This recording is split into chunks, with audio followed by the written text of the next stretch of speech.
দিদি, আপনার মুখ দেখে বুঝলাম আপনারই বেশি দরকার।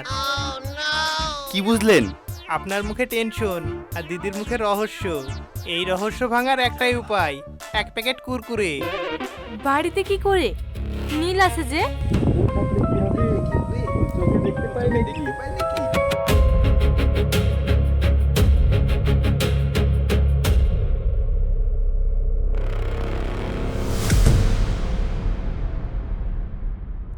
ও আল্লাহ, আমার সোনা টুকরো ছেলেটার এ কি হয়ে গেল?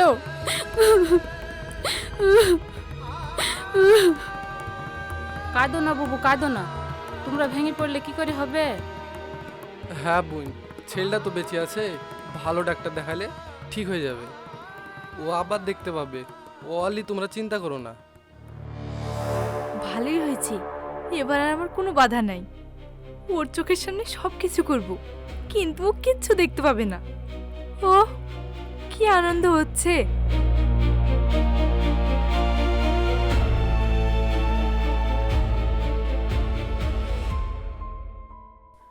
বাবু, বাবু তুই ঠিক আছিস তো? মধু, তুই ঠিক আছিস তো? চাচি, ওকে একটু বসতে দিন। ওগো, তোমার ছেলে এখন সুস্থ আছে, শান্ত হও। বাবু, তুমি বসো।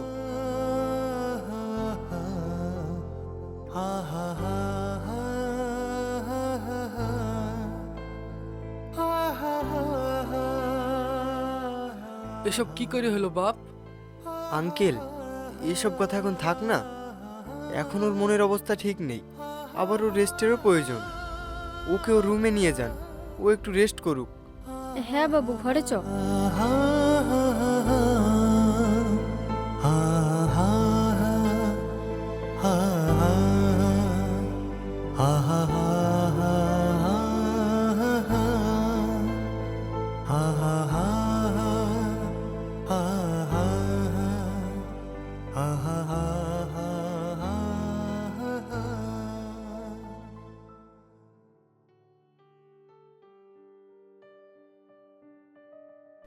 ভাই, আপনি যদি কিছু মনে না করেন তাহলে আপনাকে একটা কথা বলতাম। না বিয়ান, কি মনে করবো বলেন। আমার তো একটা মাত্রই ছেলে, ভেবেছিলাম আমার বিয়ের অনুষ্ঠানটা খুব ধুমধাম করে করব, কিন্তু এমন একটা দুর্ঘটনা ঘটে যাবে তা ভাবিনি। এই সময় বাবুর দেখাশোনা করার জন্য বৌমাকে খুব প্রয়োজন। ওদের তো বিয়ে হয়েই আছে, এখন আর অনুষ্ঠান করব না, বৌমাকে নিয়ে চলে আসবো। আমাদের কোনো আপত্তি নাই বিয়ান, আমরা তো সবই বুঝতে পারছি। তাহলে ওই কথাই থাকলো ভাই।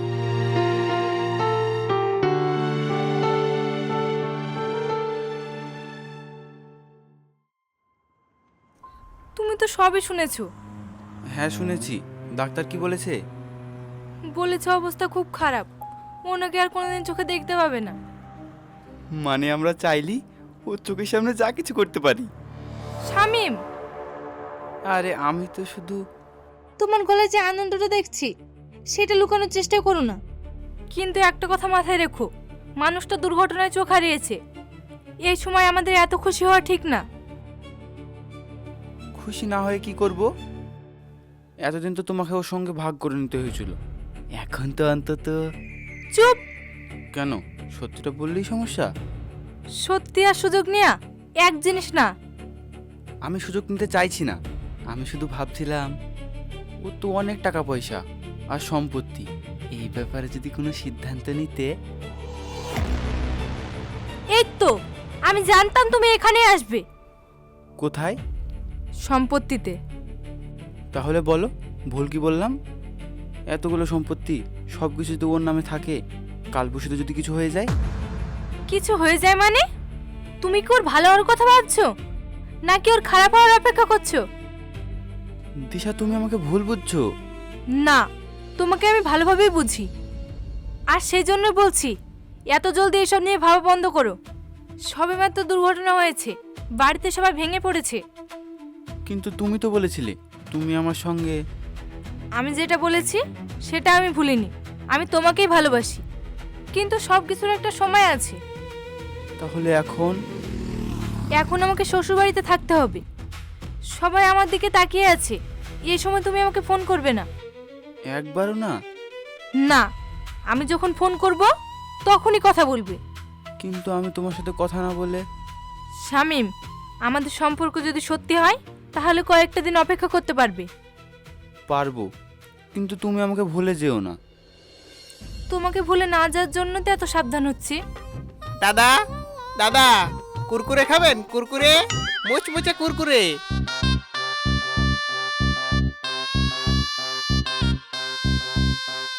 খেলেই মুখে লেগে যাবে। দাদা খালেই দিদি পস্তাবে, আর দিদি খালে দাদা পস্তাবে। কুরকুরে খাবেন? কুরকুরে, মুচমুচে কুরকুরে। ভাই এখন লাগবে না, যাও তো। আরে দাদা, প্রেমের কথা পরে হবে, আগে কুরকুরে খান। প্রেমে মন ভাঙে, আর কুরকুরি খেলে মন ভরে। তুমি যাও ভাই। দিদি, আপনার মুখ দেখে বুঝলাম আপনারই বেশি দরকার। কি বুঝলেন? দাদা, আপনার মুখে টেনশন আর দিদির মুখে রহস্য।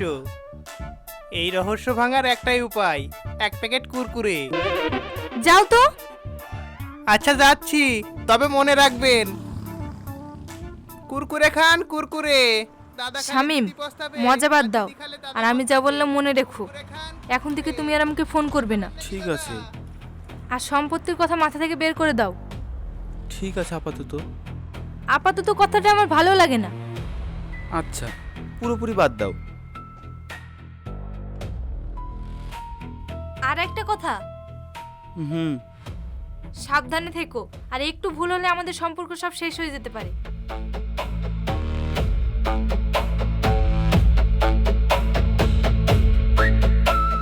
ভালোবাসা দিয়ে যদি না হয় তাহলে অন্য পথ খুঁজতে হবে।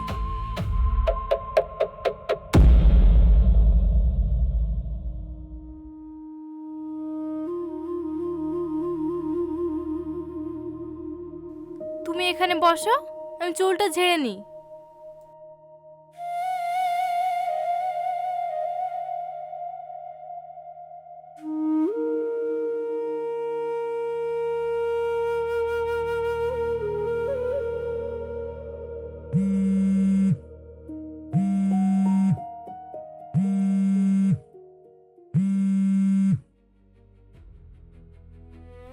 হ্যাঁ বলো।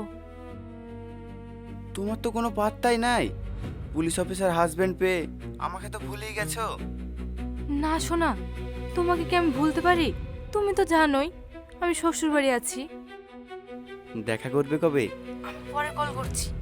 চান করে এসে চুল ঝাড়ছি, নীল আমার পাশে খাটিয়ে বসে আছে। তাই একবার ভিডিও কল করো।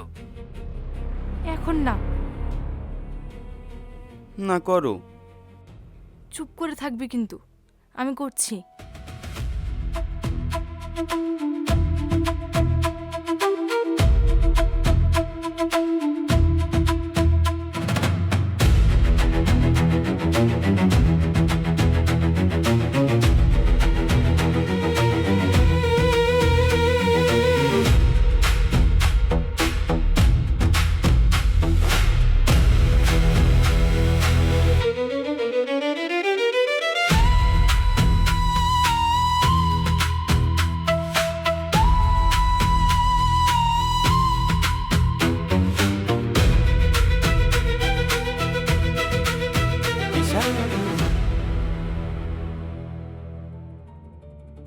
তুমি কি কারোর সাথে কথা বলছো? না না, কই, আমি তো গুনগুন করছিলাম।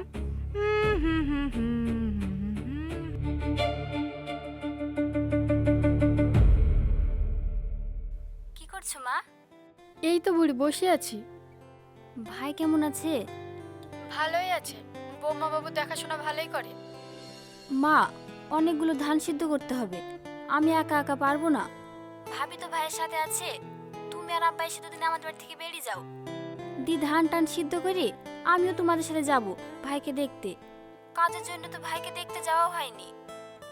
তোর আব্বাকে বলছি, দি কাল নাহি যাব। ঠিক আছে মা।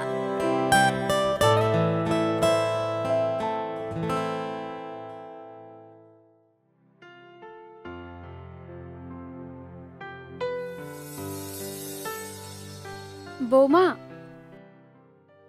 মা আপনি আসেন আসেন।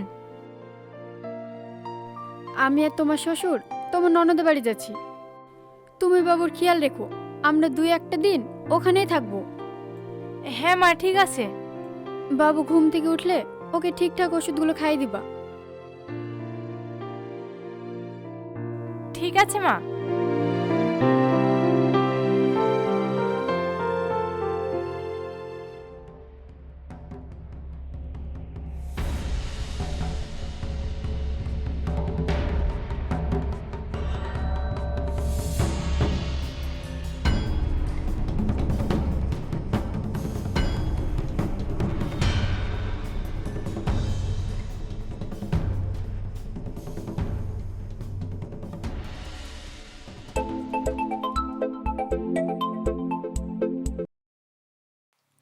হ্যালো, কি করছো?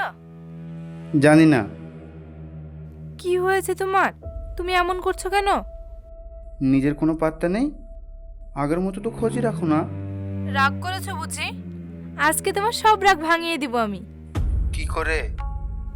জানো, আজকে আমার শ্বশুর শাশুড়ি বাড়িতে কেউ নেই, ননদের বাড়িতে বেড়াতে গিয়েছে। চলো, তুমি আর আমি কোথাও দেখা করি।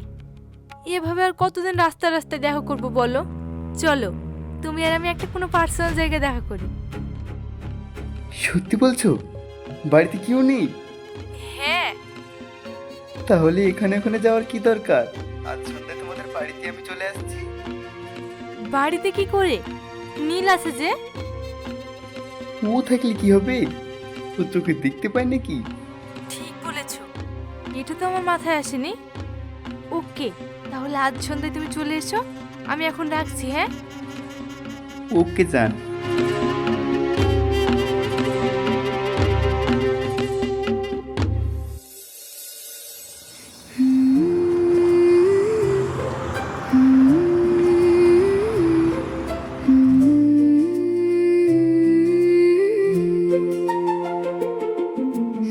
এই, তুমি আবার কোথায় হাঁটা ধরছ? মিষ্টি নেবা না? জামাইয়ের বাড়ি যাচ্ছি, মিষ্টি না নিলে হয়? মিষ্টি আবার কি লিব?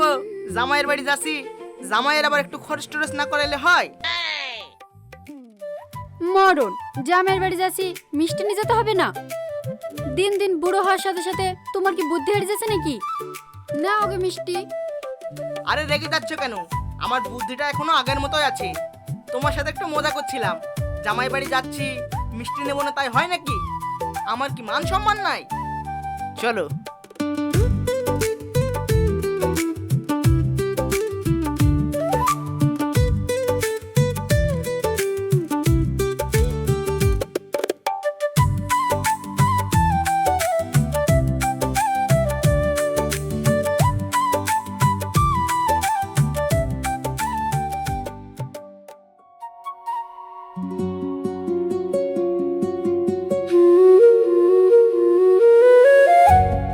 বৌদি, ও বৌদি, দেখো কে এসেছে। মা, ভালো আছো? বাবা, ভালো আছো? নিশা, যাও তুমি চা করো, আমি আসছি। ঠিক আছে বৌদি। শাবনাম, নিশা তো অনেক বড় হয়ে গেছে, চিনাই যাচ্ছে না। ঠিক বলেছো, আমাদের ছোট্ট নিশা অনেক বড় হয়ে গেছে। হ্যাঁ মা, তোমরা অনেক দূর থেকে এসেছো, আগে ঘরে চলো তো, রেস্ট করো।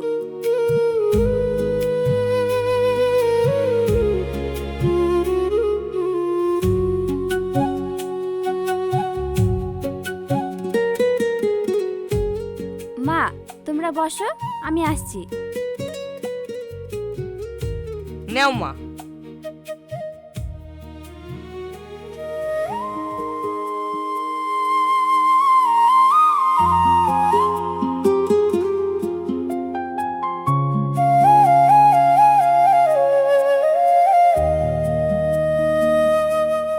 হ্যালো, তুমি কোথায় আছো?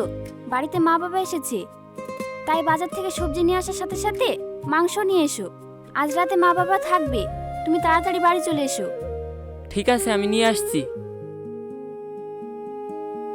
বৌদি, চা হয়ে গেছে।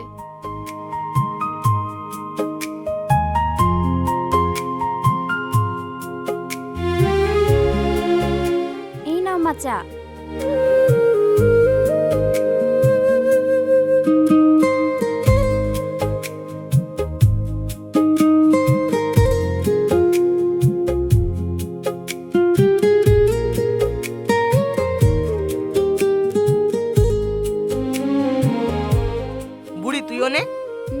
খাবো না।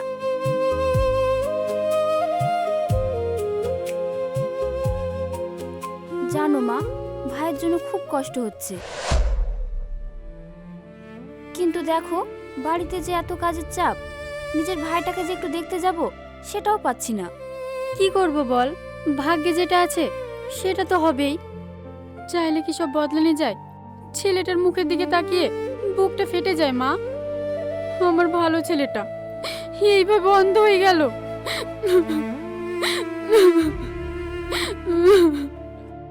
কেঁদো না মা, কেঁদো না, সব ঠিক হয়ে যাবে।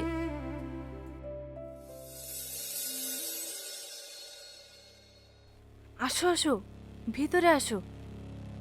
তোমার হাজবেন্ড কোথায়? ওকে আমি ম্যানেজ করে নিচ্ছি, তুমি এসো।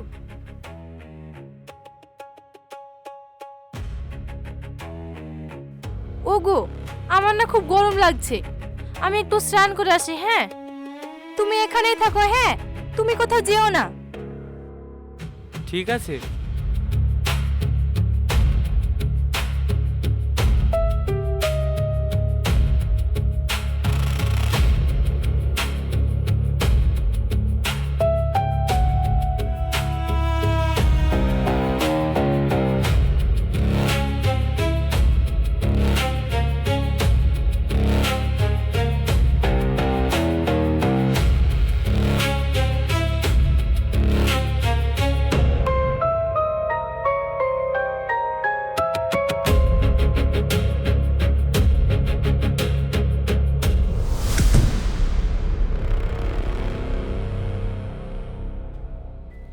আরে আমিও তো ভয় পাচ্ছি কেন? ও তো চোখে দেখতেই পায় না।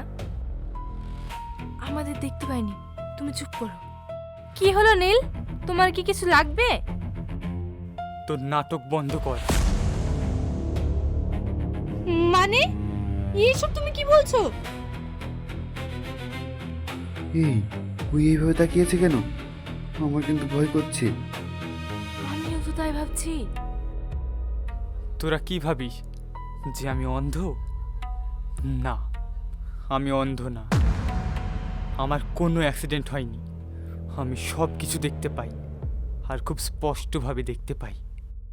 তোর ব্যাপারে আমাকে অনেকে অনেক কিছু বলেছিল, কিন্তু আমি কিচ্ছু বিশ্বাস করিনি। তোকে অন্ধের মতো ভালোবেসেছিলাম তো, তাই তোকে অন্ধের মতো বিশ্বাস করেছিলাম। কিন্তু তোর আসল রূপ বের করতেই আমাকে অন্ধের নাটক করতে হলো। কিভাবে পারলে তুমি দিশা আমার সাথে এমনটা করতে? আমার কথাটা একটু বোঝার চেষ্টা করো নীল। তোমার কোনো কথা শুনতে আমার ঘৃণা লাগছে, তোমাকে দেখতেই আমার ঘৃণা লাগছে। তুমি আমার বিশ্বাস নিয়ে খেলা করেছো। আমার ভাবতেও ঘৃণা লাগছে যে আমি তোমার মতো মেয়েকে এতটা ভালোবেসেছি। আমার ভুল হয়ে গেছে নীল, আমাকে ক্ষমা করে দাও। তোদের কোনো ক্ষমা নেই। তোদের মতো ছেলে মেয়েদের জন্য হাজার হাজার সংসার নষ্ট হয়ে যাচ্ছে। তোদের এইভাবে ছাড়া যাবে না। পুলিশ? পুলিশ কেন নীল?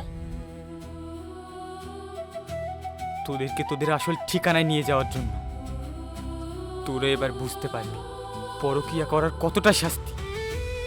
সারা জীবন দুজনে জেলে পচ। নিয়ে যাও ওদের। না না, এটা করো না নীল, আমার ভুল হয়ে গেছে। আমাকে ক্ষমা করে দাও, আমাকে ক্ষমা করে দাও প্লিজ।